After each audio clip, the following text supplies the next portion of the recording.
Welcome back. I'm Wicked Skill, and this is Wicked's Tech Lab. And today we're going to be talking about Streamer.bot. We're going to be starting our Streamer.bot series. In this one, we're going to go ahead and do the install, logging in with your account, and showing off a little bit of what it can do.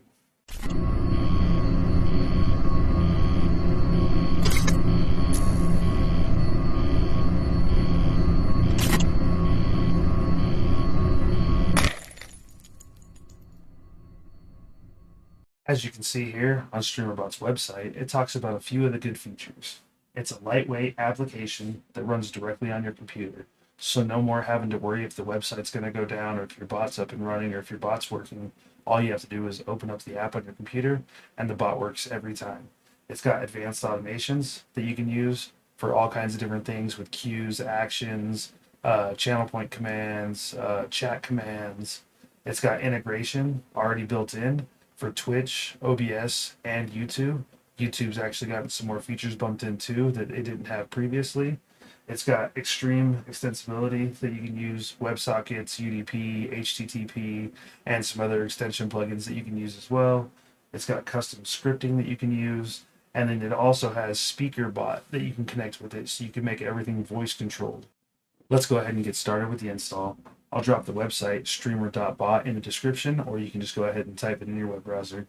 You can go to the download section if they no longer have it on the front page, but it's currently on the front page with the newest version. Also, Speaker.bot is here if you want to integrate the voice activation.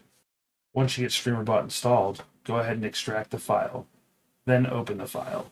We're going to be looking for the Streamer.bot exe. You can see it with the logo right there.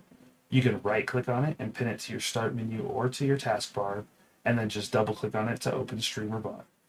Now that we got Streamer.bot open, you're going to go ahead and go to platforms, and you're going to go to Twitch, and then we're going to go ahead and log in. Now, the first login on the left is your broadcaster login. You're going to log in with your account. The bot account is if you have a secondary account that you want your commands to come from.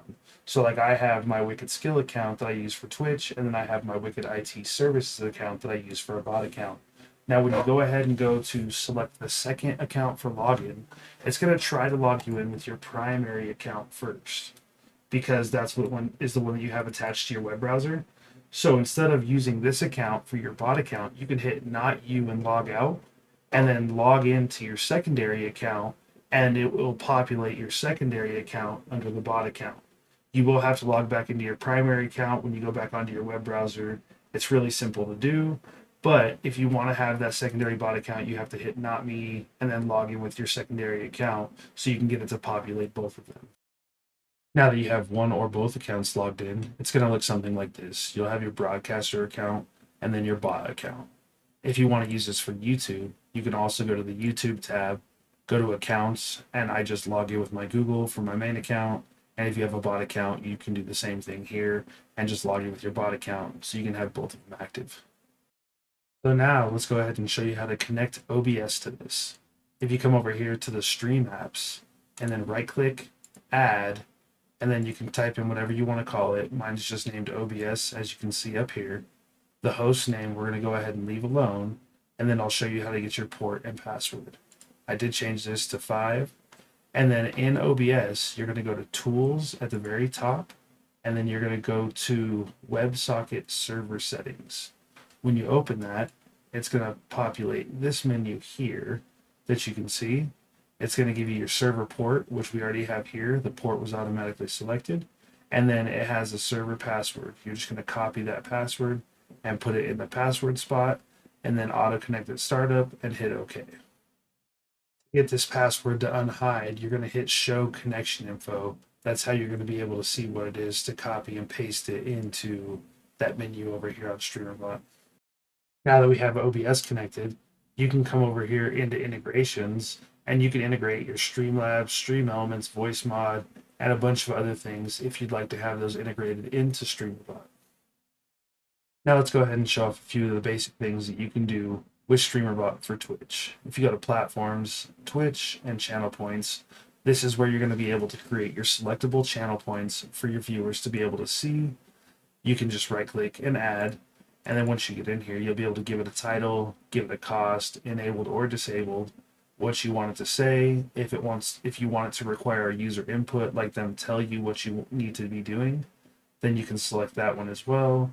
You can give it a color, how often it can be used, global cooldown settings, and then other settings you can assign it to a group if you have multiple different things in here. Like if you have COD, Apex, Fortnite, you can have different groups so that only certain groups can be active at a time. So while you're playing COD, you can have a COD group active. While you're playing Fortnite, you can have a Fortnite group active. That way you can interchange your channel points back and forth with a couple clicks of a button. Now, just like the channel points, you can also do Twitch commands. So if you just go right here to commands, and then you can make any command that you want to have in your Twitch. So like for me, I have a clip command. The command is !clip. And then in a minute, I'll show you in the action section what we're going to have it do. But this is going to make it so anytime somebody types !clip in my chat, it's going to proceed to do whatever I tell it to do. So now over here in the actions tab on the top left, you can see I have all my alerts for my bits, my subs, follows, raids, but then I also have my commands. So we talked about the clip command. So if you come into the clip command, you're going to see that it has triggers. I have a trigger for a Twitch chat command, and I also have a trigger for a channel point command. So somebody can either use the 1 point channel point or they can use the !clip command, and it's going to trigger this event.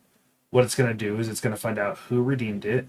It's going to play a sound alert that says something of my choice. Mine says, did somebody clip that?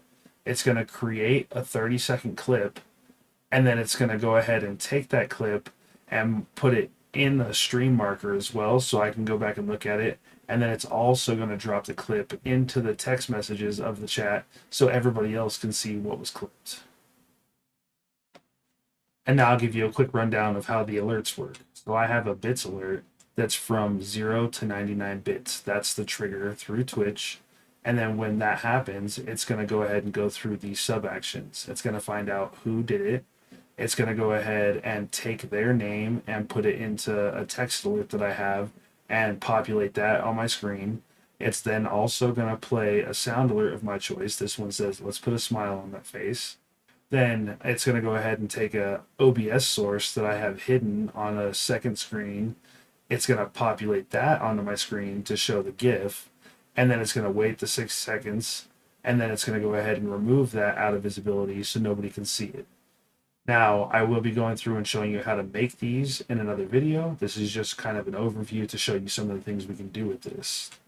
I also have one set up for 100+ bits. It's going to go around and do the exact same thing, but with 100+ bits, it's going to give a different sound, it's going to give a different text, and it's also going to give a different item to show visibility-wise. And then if you have 1,000 bits or more, it's going to use everything from the 100 bits, plus it's also going to give you a spam shout-out in the channel. Now, those are just a few things that you can do quickly with the Streamer.bot. I'm going to be making videos on how to use these and also do other things in the future, so make sure you come back and check those out.